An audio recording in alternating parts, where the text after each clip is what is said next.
Alors, mes amis, bienvenue à une nouvelle vidéo de mise à jour crypto. Le Bitcoin à 107 700 dollars américains. Peu de changements par rapport à hier. Nous avons franchi notre résistance ici au niveau du Golden Pocket, mais ce n'est pas vraiment impulsif. Même si, à l'échelle mondiale, nous avons en ce moment des nouvelles vraiment haussières. Nasdaq au plus haut historique, le S&P en route vers son record absolu. On peut utiliser la crypto pour les hypothèques et ce genre de choses aux États-Unis. Tout semble rouler comme sur des roulettes et pourtant, le Bitcoin ne décolle pas vraiment et les ETF continuent d'acheter. Ce que cela pourrait signifier et comment nous pourrions éventuellement nous positionner, vous le découvrirez dans la mise à jour d'aujourd'hui. Mais avant de commencer, ce soir à 19 h, il y aura un live stream ici sur YouTube, Twitch et bien sûr aussi sur Kick. Je vous mettrai tous les liens dans le groupe Telegram Talk et Signal gratuit, tout sera posté ici, mais sinon, c'est toujours à 19 h sur YouTube. Et avant de commencer, laissez d'abord un like à la vidéo, abonnez-vous à la chaîne si ce n'est pas déjà fait. N'hésitez pas à rejoindre le groupe Telegram Talk et Signal gratuit.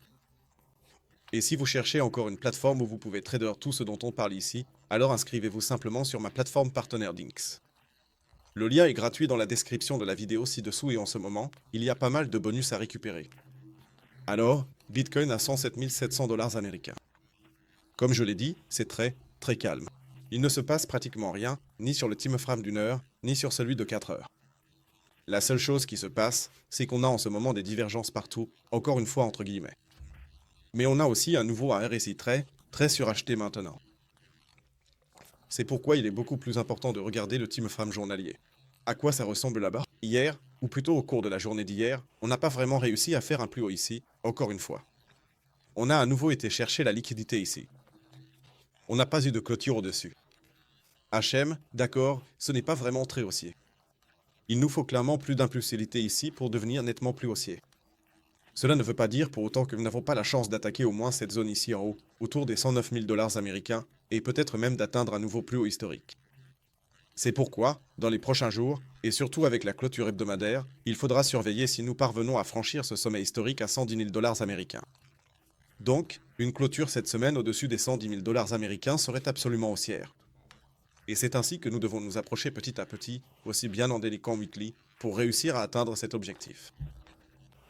Ce qui plaide en faveur de cela en ce moment, ce sont les taux de financement extrêmement bas. Apparemment, il y a énormément de positions short ouvertes contre le marché. Ce que je comprends tout à fait, car je ne suis pas non plus le plus optimiste ici sur YouTube ou ailleurs. Mais les taux de financement sont extrêmement bas et très négatifs. Cela signifie qu'il y a énormément de positions short ouvertes contre le marché, et pourtant, la heatmap nous indique qu'il ne reste de la liquidité qu'ici en haut, jusqu'à 109 000 dollars américains. En dessous de nous, c'est complètement vide. C'est un signe vraiment étrange. Et si on regarde ça en weekly, donc sur les 2 dernières semaines, ça ne donne pas non plus vraiment l'impression qu'il va se passer grand-chose. Cela veut dire qu'en fin de compte, en ce qui concerne la capture de liquidité, il ne nous reste plus vraiment beaucoup de marge ici en haut. Vous le voyez ici, c'est sur une vue d'un jour. Ce sont les mouvements à court terme, mais plus on monte, moins il y a de liquidité, tout simplement. Sur le graphique mensuel, bien sûr, il y a encore toujours cette zone entre 109 et au maximum 111, mais c'est tout. En dessous de nous, il n'y a actuellement aucune liquidité. Et ça m'inquiète un peu, ou plutôt je trouve ça un peu louche, même si bien sûr il y a aussi beaucoup de gens ici qui prennent des positions longues. C'est quelque chose qu'on devrait absolument surveiller. Sinon, comme je l'ai dit, il y a toujours la possibilité d'un petit repli, qu'on pourrait alors utiliser pour une position longue ici en bas, ou du moins l'espérer. Ce qui ne me plaît pas ici, c'est tout simplement le mouvement en lui-même. C'est très précis. Ça ressemble de plus en plus à un comportement de bot, ce qui expliquerait aussi pourquoi il y a actuellement si peu de liquidité sous nous. Mais bon, ça me va. L'objectif, c'est les 109 000 quelques par là-haut, et ensuite il faudra voir la suite. Globalement, on reste toujours dans la même fourchette. Passons aux altcoins. Que fait l'Ethereum?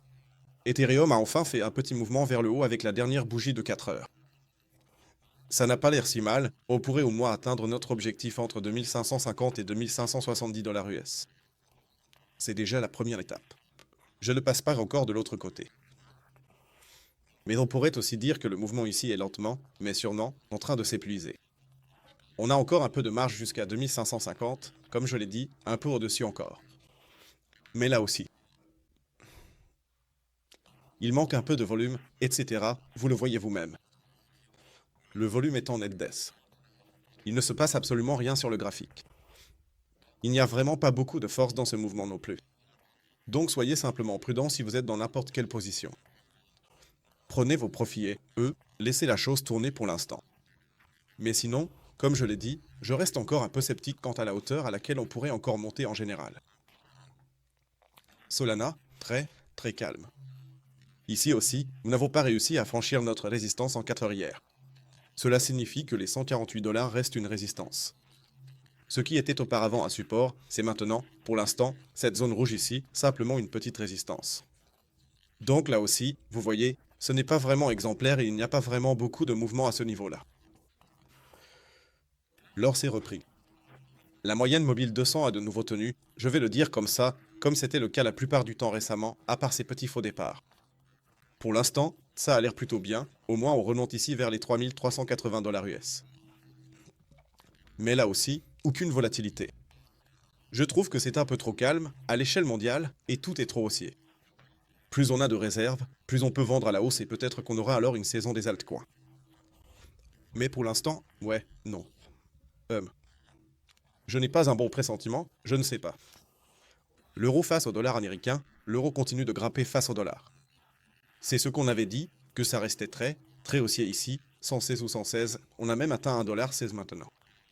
On est même monté jusqu'à 1,17 €, donc l'euro est vraiment fort en ce moment. Si ça continue comme ça, notre objectif maximal de 1,19, 1,20 pourrait même être atteint. Je vous le dis franchement, j'aimerais même que ça arrive, comme ça on aurait complètement terminé ce mouvement ici et on pourrait alors passer en mode correction. Mais ce sont les niveaux les plus importants pour les prochains jours et semaines à la hausse. Mais si on va jusqu'à 1,22, j'ai encore un peu de mal à y croire. Mais la prochaine étape serait en tout cas le 1,19.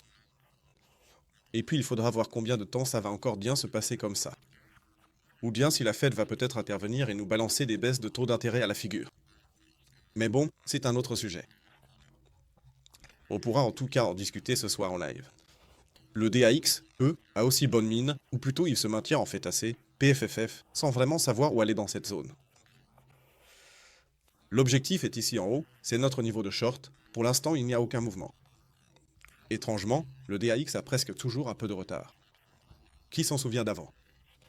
Le S&P tirait tout vers le haut, le DAX, restait encore pas mal en bas. Puis il y a eu le rallye du DAX, pendant que les indices américains traînaient un peu.